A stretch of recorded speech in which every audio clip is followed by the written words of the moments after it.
Doctor Manohar Bansal. आजच्या कार्यक्रमाचा विषय काय?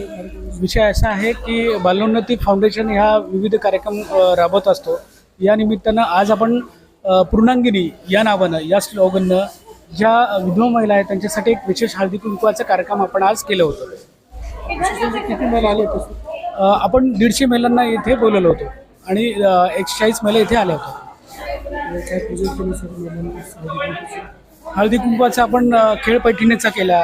त्याच्यानंतर त्यांना आपण एक बॅग दिली वाण म्हणून आणि आपण किट दिली। त्याच्यामध्ये जीवन आवश्यक अशा भांडी आहेत, काही बॅटरी आहेत, काही ज्या मुलांसाठी जे काही साहित्य आहेत ते पण आहेत। किती वर्षापासून घेत असतात कार्यक्रम? हे जवळपास आम्ही 7 वर्षापासून बालोन्नतीच्या संस्थेच्या या माध्यमातून आम्ही अशा विविध कार्यक्रम घेत असतो। हे पूर्ण नाव सांगा सर. डॉक्टर मनोहर नारायण बन्सल। हळदी कुंकवाच्या निमित्तानं हळदी कुंकवाच्या निमित्तानं हळदी कुंकवाचा जसं आपण प्रत्येक गोष्टीचा जर विचार करतो, हळदी कुंकू हा शब्द फक्त समाजनीतच वापरला जातो आणि आज आपण ते खोडून मोडून काढण्याचा प्रयत्न केला आहे। आणि या पूर्णांगिनी म्हणून त्यांना पण पूर्ण अधिकार आहे हळदी कुंकू घेण्याचा आणि देण्याचा। बरोबर. तर्फे हळदी कुंकू कार्यक्रम खूप सुंदर घेण्यात आला।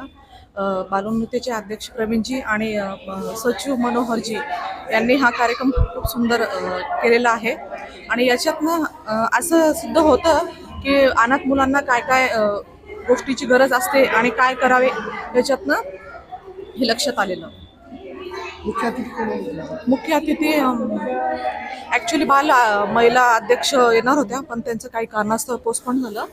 तर नाव नाही सांगता येणार मला त्यांचं, मुंडेजी होते बहुतेक। ठीक आहे.